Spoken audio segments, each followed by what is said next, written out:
जा रहा है। निकला है कि घोड़े पर उसका चढ़ा हुआ एक बचपन का दोस्त घर आके सामने खड़ा हो गया। उसने कहा कि दोस्त तुम घर पे रुको, वर्षों से प्रतीक्षा करता था कि तुम आओगे तो बैठेंगे और बात करेंगे, और दुर्भाग्य कि मुझे किसी मित्र से मिलने जाना है। मैं वचन दे चुका हूं तो मैं वहां जाऊंगा, घंटे भर में जल्दी से जल्दी लौट आऊंगा, तब तक तुम विश्राम करो।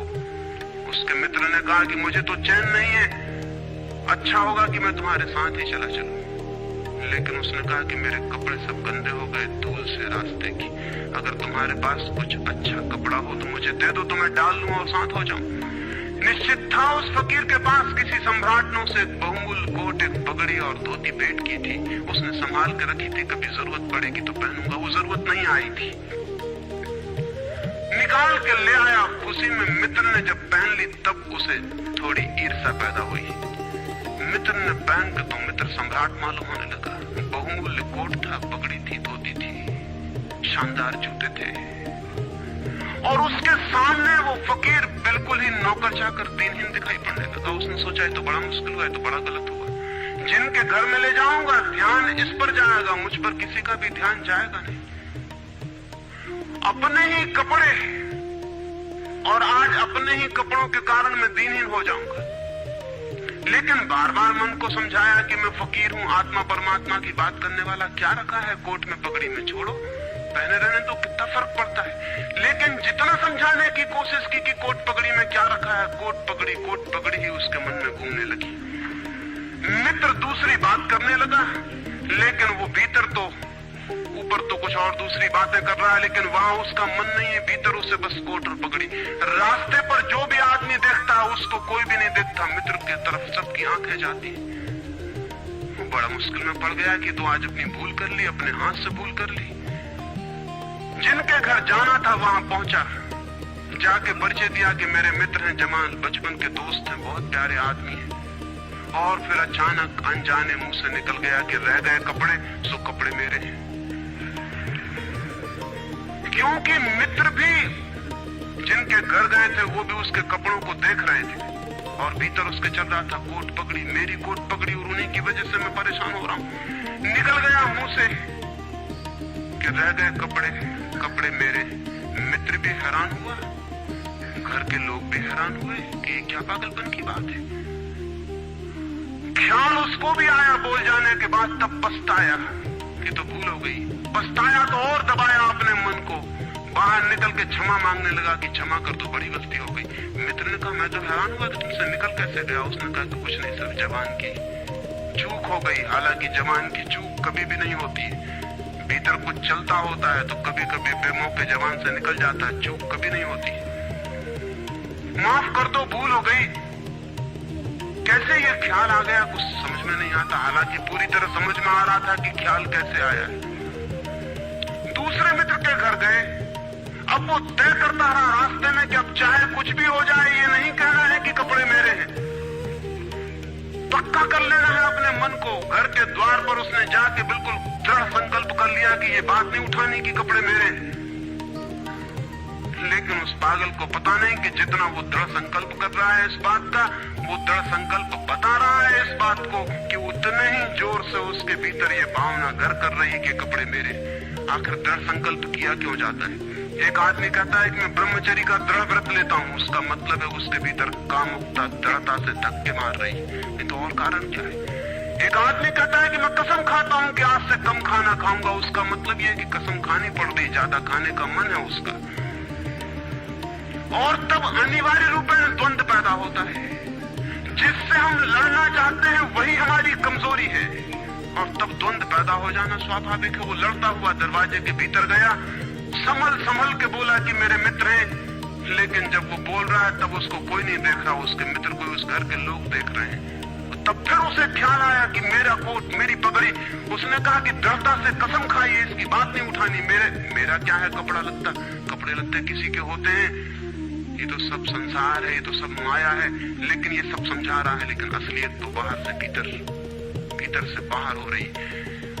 समझाया कि मेरे मित्र हैं, बचपन के दोस्त हैं, बहुत प्यारे आदमी हैं, रह गए कपड़े उन्हीं के हैं, मेरे नहीं है। पर घर के लोगों को ख्याल आया कि कपड़े उन्हीं के हैं, मेरे नहीं हैं। आज तक ऐसा परिचय कभी देखा नहीं गया था। बाहर निकल के क्षमा मांगने लगा कि बड़ी भूल हुई जा रही, मैं क्या करूं क्या न करूं, ये क्या हो गया है मुझे। आज तक मेरी जिंदगी में कपड़ों ने इस तरह से मुझे नहीं पकड़ा था, किसी को नहीं पकड़ा। लेकिन अगर तरकीब उपयोग में करें तो कपड़े पकड़ ले सकते हैं। मित्र ने कहा मैं जाता नहीं तुम्हारे साथ, पर वो हाथ जोड़ने लगा कि नहीं ऐसा मत करो, जीवन भर के लिए दुख रह जाएगा कि मैंने क्या दुर्व्यवहार किया। अब मैं कसम खा के कहता हूं कि कपड़ों की बात ही नहीं उठानी। मैं बिल्कुल भगवान की कसम खाता हूं कि कपड़ों की बात नहीं उठानी। और कसम खाने वालों से हमेशा सावधान रहना जरूरी है, क्योंकि जो भी कसम खाता है उसके भीतर उस कसम से भी मजबूत कोई बैठा है जिसके खिलाफ वो कसम खा रहा है। और वो जो भीतर बैठा है वो ज्यादा भीतर है, कसम ऊपर है और बाहर है। कसम चेतन मन से खाई गई है और जो भीतर बैठा है वो अचेतन की परतों तक समाया हुआ है। अगर मन के 10 हिस्से कर दे तो कसम एक हिस्से ने खाई है, 9 हिस्से उल्टा भीतर खड़ा हुआ है। ब्रह्मचर्य की कसम एक हिस्सा खा रहा है मन का और 9 हिस्सा परमात्मा की दुहाई दे रहा है। वो जो परमात्मा ने बनाया वो उसके लिए कहा चला जा रहा है, कहे चला जा रहा है। गए तीसरे मित्र के घर, अब उसने बिल्कुल ही अपनी सांसों तक पे संयम कर रखा है। संयमी आदमी बड़े खतरनाक होते हैं, क्योंकि उनके भीतर ज्वालामुखी उबल रहा है और ऊपर से वो संयम साधे हुए हैं। और इस बात को स्मरण रखना कि जिस चीज को साधना पड़ता है, साधने में इतना श्रम लग जाता है कि साधना पूरे वक्त हो नहीं सकती, फिर शिथिल होना पड़ेगा, विश्राम करना पड़ेगा। अगर मैं जोर से मुट्ठी बांध लूं तो कितनी देर बांधे रख सकता हूं? 24 घंटे। जितने जोर से बांधूंगा उतने ही जल्दी थक जाऊंगा और मुट्ठी खुल जाएगी। जिस चीज में भी श्रम करना पड़ता है, जितना ज्यादा श्रम करना पड़ता है उतने जल्दी थकान आ जाती, शक्ति खत्म हो जाती और उल्टा होना शुरू हो जाता। मुट्ठी बांधी जितने जोर से उतने ही जल्दी मुट्ठी खुल जाएगी। मुट्ठी खुली रखी जा सकती है 24 घंटे, लेकिन बांध के नहीं रखी जा सकती है। जिस काम में श्रम पड़ता है उस काम को आप जीवन नहीं बना सकते, कभी सहज नहीं हो सकता वो काम। श्रम पड़ेगा, फिर विश्राम का वक्त आएगा ही। इसलिए जितना सदा हुआ संत होता है उतना ही खतरनाक आदमी होता है, क्योंकि उसका विश्राम का वक्त आएगा। 24 घंटे में घंटे भर को उसे शिथिल होना पड़ेगा, उसे भी इस दुनिया भर के पाप उसके भीतर खड़े हो जाएंगे, नरक सामने आ जाएगा। तो उसने बिल्कुल ही अपने को सांस रोक लिया और कहा कि अब कसम खाता हूं कि इन कपड़ों की बात ही नहीं उठानी। लेकिन आप सोच लें उसकी हालत, अगर आप थोड़े बहुत भी धार्मिक आदमी होंगे तो आपको अपने अनुभव से भी पता चल सकता है कि उसकी क्या हालत हुई होगी। अगर आपने कसम खाई हो, व्रत लिए हो, संकल्प साधे हो, तो आपको भली भांति पता होगा कि भीतर क्या हालत हो जाती है। भीतर गया, उसके माथे से पसीना चू रहा है, इतना श्रम पड़ रहा है। मित्र डरा हुआ है उसके पसीने को देखकर कि वो उसकी सब नसें खिंची हुई हैं। वो बोल रहा है एक एक शब्द कि मेरे मित्र हैं, बड़े पुराने दोस्त हैं, बहुत अच्छे आदमी हैं। और एक क्षण को वो रुका, जैसे भीतर से कोई जोर का धक्का आया हो और सब बह गया, बाढ़ आ गई और सब बह गया। और उसने रह गए कपड़े की बात, तो मैंने कसम खा ली है कि कपड़े की बात ही नहीं करनी।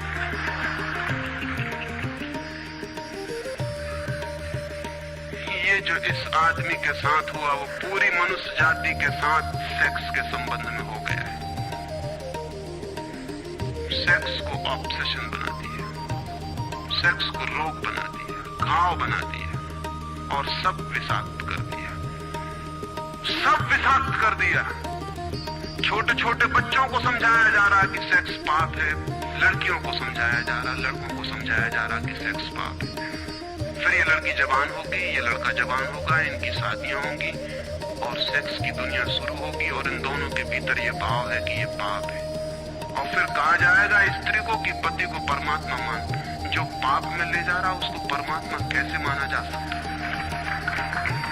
ये कैसे संभव है कि जो पाप में घसीट रहा है वो परमात्मा हो? और उस लड़के को कहा जाएगा, उस युवक को कहा जाएगा कि तेरी पत्नी है, तेरी साथनी है, तेरी संगी है, लेकिन जो नरक में ले जा रही, शास्त्रों में लिखा कि स्त्री नरक का द्वार है। ये नरक का द्वार संगी और साधनी, ये मेरा आधा अंग, ये नरक की तरफ जाता हुआ आधा अंग मेरा, ये इसके साथ कौन सा सामंजस्य बन सकता है? सारे दुनिया का दाम्पत्य जीवन नष्ट किया है इस शिक्षा ने, और जब दंपति का जीवन नष्ट हो जाए तो प्रेम की कोई संभावना नहीं रही। क्योंकि जब पति और पत्नी प्रेम न कर सके एक दूसरे को, जो कि अत्यंत सहज और नैसर्गिक प्रेम है, तो फिर कौन और किसको प्रेम कर सकेगा? इस प्रेम को बढ़ाया जा सकता है कि पत्नी और पति का प्रेम इतना विकसित हो, इतना उदात्त हो, इतना ऊंचा बने कि धीरे धीरे बांध तोड़ दे और दूसरों तक फैल जाए। ये हो सकता है, लेकिन इसको समाप्त ही कर दिया जाए, तोड़ ही दिया जाए, विषाक्त कर दिया जाए तो फैलेगा क्या, बढ़ेगा क्या? रामानुज एक गांव में ठहरे थे और एक आदमी ने आके कहा कि मुझे परमात्मा को पाना है। तो उन्होंने कहा कि तूने कभी किसी को प्रेम किया है? उस आदमी ने कहा इस झंझट में मैं कभी पड़ा ही नहीं, प्रेम वगैरह की झंझट में नहीं की, मुझे तो परमात्मा को खोजना है। रामानुज ने कहा तूने कभी झंझट ही नहीं की प्रेम की? उसने कहा मैं बिल्कुल सच कहता हूं आपसे। और बेचारा ठीक ही कह रहा था, क्योंकि धर्म की दुनिया में प्रेम एक डिस्क्वालिफिकेशन, एक अयोग्यता है। तो उसने सोचा कि अगर मैं कहूं किसी को प्रेम किया तो वो कहेंगे कि प्रेम प्रेम छोड़, ये राजमार्ग छोड़, अभी अगर पहले इन सबको छोड़ के आ तब इधर आना। तो उस बेचारे ने किया भी हो तो वो कहता गया कि मैंने नहीं किया, नहीं किया। ऐसा कौन आदमी होगा जिसने थोड़ा बहुत प्रेम नहीं किया हो? रामानुज ने तीसरी बार पूछा कि तू कुछ तो बता, थोड़ा बहुत भी, कभी भी किसी को? उसने कहा माफ करिए, आप क्यों बात बात वही बात पूछे चले जा रहे हैं? मैंने प्रेम की तरफ आंख उठा के नहीं देखा, मुझे तो परमात्मा को खोजना है। तो रामानुज ने कहा मुझे क्षमा कर, तू कहीं और खोज, क्योंकि मेरा अनुभव यह है कि अगर तूने किसी को प्रेम किया हो तो उस प्रेम को फिर इतना बड़ा जरूर किया जा सकता है कि वो परमात्मा तक पहुंच जाए। लेकिन अगर तूने प्रेम ही नहीं किया तो तेरे पास कुछ है ही नहीं जिसको बड़ा किया जा सके। बीज ही नहीं है तेरे पास जो वृक्ष बन सके। तो तू जा कहीं और पूछ। और जब पति और पत्नी में प्रेम ना हो, जिस पत्नी ने अपने पति को प्रेम ना किया हो और जिस पति ने अपनी पत्नी को प्रेम ना किया हो, वे बेटों को, बच्चों को प्रेम कर सकते हैं तो आप गलती में हैं। पत्नी उसी मात्रा में बेटे को प्रेम करेगी जिस मात्रा में उसने अपने पति को प्रेम किया है, क्योंकि ये बेटा पति का ही फल है, उसका ही प्रतिफलन है, उसका ही रिफ्लेक्शन है। ये इस बेटे के प्रति जो प्रेम होने वाला है वो उतना ही होगा जितना उसने पति को चाहा और प्रेम किया हो। ये पति की ही मूर्ति है जो फिर नई होकर वापस लौट आई है। अगर पति के प्रति प्रेम नहीं है तो बेटे के प्रति प्रेम सच्चा कभी भी नहीं हो सकता। और अगर बेटे को प्रेम नहीं किया गया, पालना, पोसना और बड़ा कर देना प्रेम नहीं है, तो बेटा मां को कैसे प्रेम कर सकता है, बाप को कैसे प्रेम कर सकता है? वो जो यूनिट है जीवन का, परिवार, वो विषाक्त हो गया है सेक्स को दूषित कहने से, कंडेम करने से, निंदित करने से। और परिवार ही फैलकर पूरा जगत है, पूरा विश्व है। और फिर हम कहते हैं कि प्रेम बिल्कुल दिखाई नहीं पड़ता। प्रेम कैसे दिखाई पड़ेगा? हालांकि हर आदमी कहता है कि मैं प्रेम करता हूँ, माँ कहती है, पत्नी कहती है, बाप कहता है, भाई कहता है, बहन कहती है, मित्र कहते हैं कि हम प्रेम करते हैं। सारी दुनिया में हर आदमी कहता है कि हम प्रेम करते हैं, और दुनिया में इकट्ठा देखो तो प्रेम कहीं दिखाई ही नहीं पड़ता। इतने लोग अगर प्रेम करते हैं तो दुनिया में तो प्रेम की वर्षा हो जानी चाहिए थी, प्रेम के फूल ही फूल के जाने चाहिए थे, प्रेम के दिए ही दिए जल जाते, घर घर प्रेम का दिया होता तो दुनिया में इकट्ठी इतनी रोशनी होती प्रेम की। लेकिन वहां तो घृणा की रोशनी दिखाई पड़ती है, क्रोध की रोशनी दिखाई पड़ती है, युद्धों की रोशनी दिखाई पड़ती है, प्रेम का तो कोई पता नहीं चलता। झूठी है ये बात, और ये झूठ जब तक हम मानते चले जाएंगे तब तक सत्य की दिशा में खोज भी नहीं हो सकती। कोई किसी को प्रेम नहीं कर रहा है, और जब तक काम के निसर्ग को परिपूर्ण आत्मा से स्वीकृति नहीं मिलती तब तक कोई किसी को प्रेम कर भी नहीं सकता है। मैं आपसे कहना चाहता हूं कि काम दिव्य है, डिवाइन है। सेक्स की शक्ति परमात्मा की शक्ति है, ईश्वर की शक्ति है। इसीलिए तो उससे ऊर्जा पैदा होती और नया जीवन विकसित होता है। वही तो सबसे रहस्यपूर्ण शक्ति है, वही तो सबसे ज्यादा मिस्टीरियस फोर्स है। उससे दुश्मनी छोड़ दें। अगर आप चाहते हैं कि कभी आपके जीवन में प्रेम की वर्षा हो जाए, उससे दुश्मनी छोड़ दें, उसे आनंद से स्वीकार करें, उसकी पवित्रता को स्वीकार करें, उसकी धन्यता को स्वीकार करें और खोजें उसमें और गहरे, तो आप हैरान हो जाएंगे।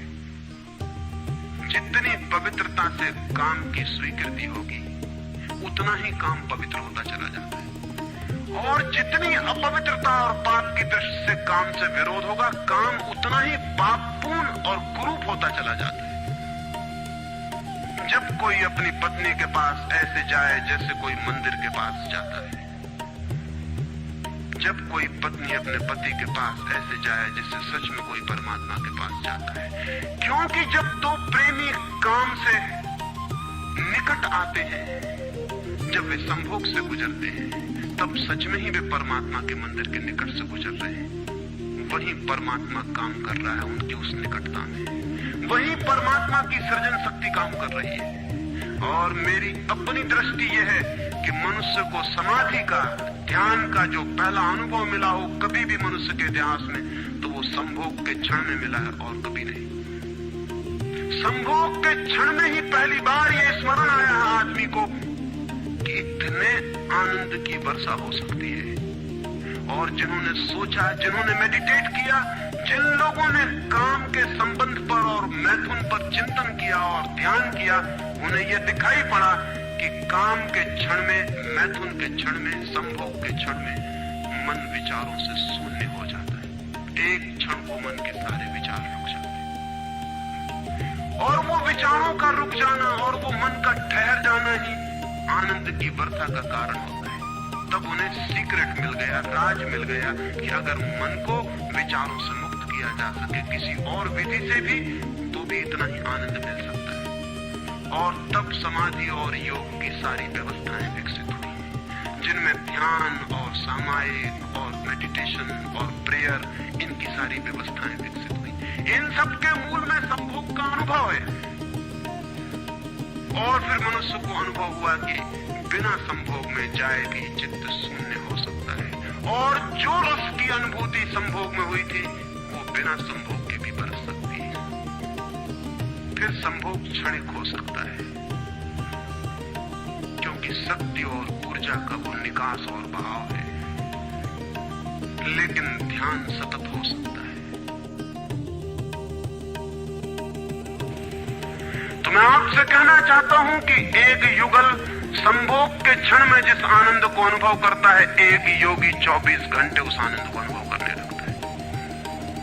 लेकिन इन दोनों आनंदों में बुनियादी विरोध नहीं है, और इसलिए जिन्होंने कहा कि विषयानंद और ब्रह्मानंद भाई भाई हैं, उन्होंने जरूर सत्य कहा है। वे सहोदर हैं, एक ही उदर से पैदा हुए हैं, एक ही अनुभव से विकसित हुए, उन्होंने निश्चित ही सत्य कहा है। तो पहला सूत्र आपसे कहना चाहता हूं, अगर चाहते हैं कि पता चले कि प्रेम तत्व क्या है, तो पहला सूत्र है काम की पवित्रता, दिव्यता, उसकी ईश्वरीय अनुभूति की स्वीकृति, उसको परम हृदय से, पूर्ण हृदय से अंगीकार। और आप हैरान हो जाएंगे, जितने परिपूर्ण हृदय से काम की स्वीकृति होगी, उतने ही आप काम से मुक्त होते चले जाएंगे। जितना अस्वीकार होता है, उतने ही हम बंधते हैं, जैसा वो फकीर कपड़ों से बंध गया। जितना स्वीकार होता है, उतने हम मुक्त होते हैं। अगर परिपूर्ण स्वीकार है, टोटल एक्सेप्टेबिलिटी है जीवन का जो निसर्ग है उसकी, तो आप पाएंगे कि वो परिपूर्ण स्वीकृति को मैं आस्तिकता कहता हूं, वही आस्तिकता व्यक्ति को मुक्त करती है। नास्तिक मैं उनको कहता हूं जो जीवन के निसर्ग का अस्वीकार करते हैं, निषेध करते हैं। ये बुरा है, ये पाप है, ये विष है, ये छोड़ो, ये छोड़ो, ये छोड़ो। जो छोड़ने की बातें कर रहे हैं वे ही नास्तिक हैं। जीवन जैसा है उसे स्वीकार करो और जियो उसकी परिपूर्णता में। वही परिपूर्णता रोज रोज सीढ़ियां सीढ़ियां ऊपर उठाती जाती, वही स्वीकृति मनुष्य को ऊपर ले जाती। और एक दिन उसके दर्शन होते हैं जिसका काम में पता भी नहीं चलता था। काम अगर कोयला था तो एक दिन हीरा भी प्रकट होता है प्रेम का। तो पहला सूत्र यह है। दूसरा सूत्र आपसे कहना चाहता हूं, और वो दूसरा सूत्र भी संस्कृति ने और आज तक की सभ्यता ने और धर्मों ने हमारे भीतर मजबूत किया है। दूसरा सूत्र भी स्मरणीय है, क्योंकि पहला सूत्र तो काम की ऊर्जा को प्रेम बना देगा, और दूसरा सूत्र द्वार की तरह रोके हुए है उस ऊर्जा को बहने से, वो बह नहीं पाएगी। वो दूसरा सूत्र है मनुष्य का ये भाव कि मैं हूं, ईगो, उसका अहंकार कि मैं हूं। बुरे लोग तो कहते ही हैं कि मैं हूं, अच्छे लोग और जोर से कहते हैं कि मैं हूं, और मुझे स्वर्ग जाना है और मोक्ष जाना है और मुझे ये करना है और मुझे वो करना है। लेकिन मैं खड़ा हुआ है वहां भीतर। और जिस आदमी का मैं जितना मजबूत है, उतना ही उस आदमी की सामर्थ्य दूसरे से संयुक्त हो जाने की कम हो जाती है। क्योंकि मैं एक दीवार है, एक घोषणा है कि मैं हूं। मैं की घोषणा कह देती है तुम हो, मैं हूं, दोनों के बीच फासला है। फिर मैं कितना ही प्रेम करूं और आपको अपनी छाती से लगा लूं, लेकिन फिर भी हम दो हैं। छातियां कितनी ही निकट आ जाएं, फिर भी बीच में फासला है। मैं हूं, तुम हो। इसलिए निकटतम अनुभव भी निकट नहीं ला पाते। शरीर पास बैठ जाते हैं, आदमी दूर दूर बने रह जाते हैं। जब तक भीतर मैं बैठा हुआ है, तब तक दूसरे का भाव नष्ट नहीं होता। शास्त्र ने कहीं एक अद्भुत वचन कहा है कि दी अदर इज हेल। वो जो दूसरा है वही नरक है। लेकिन शास्त्र ने ये नहीं कहा कि why the other is other. वो दूसरा दूसरा क्यों है? वो दूसरा दूसरा इसलिए है कि मैं हूं, और जब तक मैं हूं तब तक दुनिया में हर चीज दूसरी है, अन्य है, भिन्न है। और जब तक भिन्नता है तब तक प्रेम का अनुभव नहीं हो सकता। प्रेम है एकात्म का अनुभव। प्रेम है इस बात का अनुभव कि गिर गई दीवार और दो ऊर्जाएं मिल गई और संयुक्त हो गई। प्रेम है इस बात का अनुभव कि एक व्यक्ति और दूसरे व्यक्ति की सारी दीवारें गिर गई और प्राण संयुक्त हुए, मिले और एक हो गए। जब यही अनुभव एक व्यक्ति और समस्त के बीच फलित होता है तो उस अनुभव को मैं कहता हूं परमात्मा। और जब दो व्यक्तियों के बीच फलित होता है तो उसे मैं कहता हूं प्रेम। अगर मेरे और किसी दूसरे व्यक्ति के बीच ये अनुभव फलित हो जाए कि हमारी दीवारें गिर जाएं, हम किसी भीतर के तल पर एक हो जाएं, एक संगीत, एक धारा, एक प्राण, तो ये अनुभव है प्रेम। और अगर ऐसा ही अनुभव मेरे और समस्त के बीच घटित हो जाए कि मैं विलीन हो जाऊं और सब और मैं एक हो जाऊं, तो ये अनुभव है परमात्मा। इसलिए मैं कहता हूं प्रेम है सीढ़ी और परमात्मा है उस यात्रा की अंतिम मंजिल। ये कैसे संभव है कि दूसरा मिट जाए? जब तक मैं न मिटूं तब तक दूसरा कैसे मिट सकता है? वो दूसरा पैदा किया है मेरे मैं की प्रतिध्वनि ने। जितने जोर से मैं चिल्लाता हूं कि मैं, उतने ही जोर से वो दूसरा पैदा हो जाता है। वो दूसरी प्रतिध्वनि है, उस तरफ इको हो रही मेरे मैं की। और ये अहंकार, ये ईगो द्वार पर दीवार बन के खड़ी है। और मैं है क्या? कभी सोचा आपने कि ये मैं है क्या?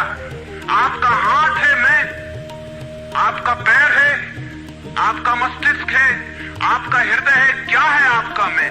अगर आप एक क्षण भी शांत होकर भीतर खोजने जाएंगे कि कहां है मैं, कौन सी चीज है मैं, तो आप एकदम हैरान रह जाएंगे। भीतर कोई मैं खोजे से मिलने को नहीं। जितना गहरा खोजेंगे उतना ही पाएंगे भीतर एक सन्नाटा और शून्य है। वहां कोई आई नहीं, वहां कोई मैं नहीं, वहां कोई ईगो नहीं।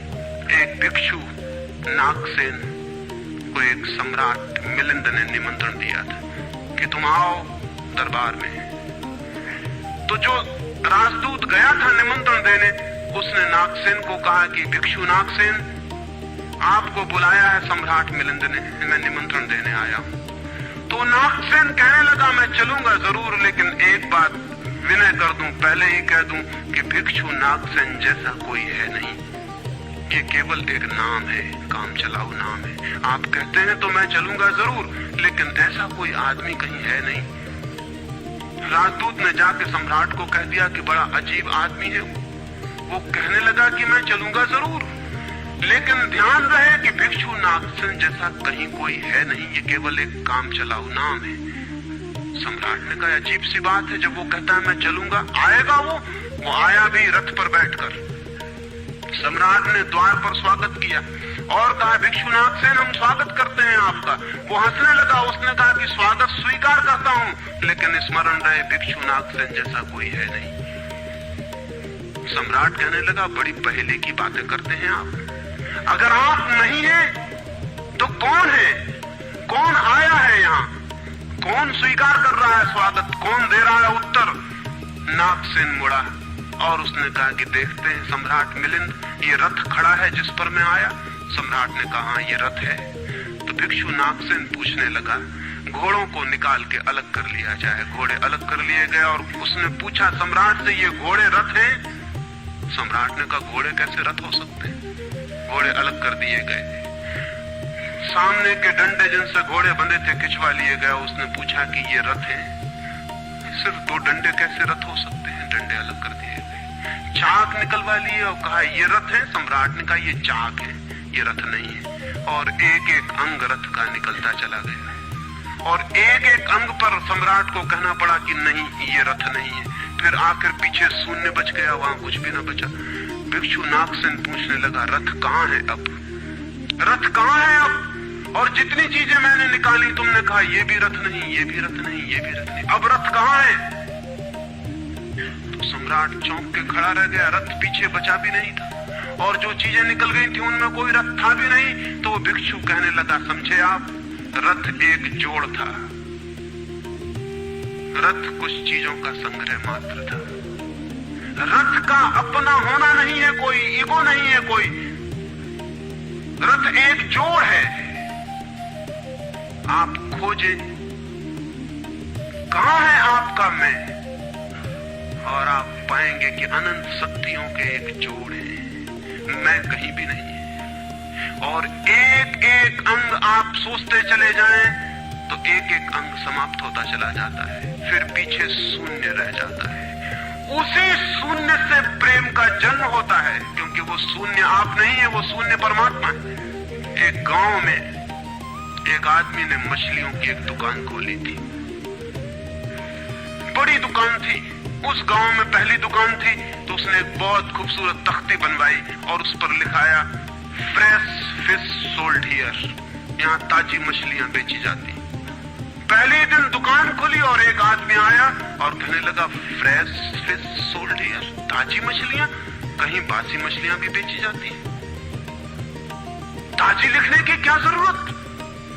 दुकानदार ने सोचा कि बात तो ठीक है, इससे और व्यर्थ बासे का भी ख्याल पैदा होता है। उसने फ्रेश अलग कर दिया, ताजा अलग कर दिया। तख्ती रह गई, फिश सोल्ड हियर, मछलियां बेची जाती हैं, मछलियां यहां बेची जाती। दूसरे दिन एक पूरी औरत आई और उसने कहा कि मछलियां यहां बेची जाती हैं, सोल्ड हियर कहीं और कहीं भी बेचते हो? उस आदमी ने कहा, ये हियर बिल्कुल फिजूल है। उसने तख्ती पर एक शब्द और अलग कर दिया, रह गया फिश सोल्ड। तीसरे दिन एक आदमी आया, वो कहने लगा, फिश सोल्ड, मछलियां बेची जाती हैं, मुफ्त भी देते हो क्या? आदमी ने कहा, ये सोल्ड भी बेकार। उस सोल्ड को भी अलग कर दिया। अब रह गई वहां तख्ती फिश। एक बुढ़ा आया और कहने लगा, फिश, अंधे को भी मील भर दूर से बात मिल जाती है। ये तख्ती काहे के लिए लटकाई हुई है यहाँ? फिश भी चली गई, खाली तख्ती रह गई वहां। और एक आदमी आया और उसने कहा, ये तख्ती किस लिए लगाई है? इससे दुकान पे आड़ पड़ती। वो तख्ती भी चली गई, वहां कुछ भी नहीं रह गया। इलिमिनेशन होता गया, एक एक चीज हटती चली गई, पीछे जो शेष रह गया शून्य। उस शून्य से प्रेम का जन्म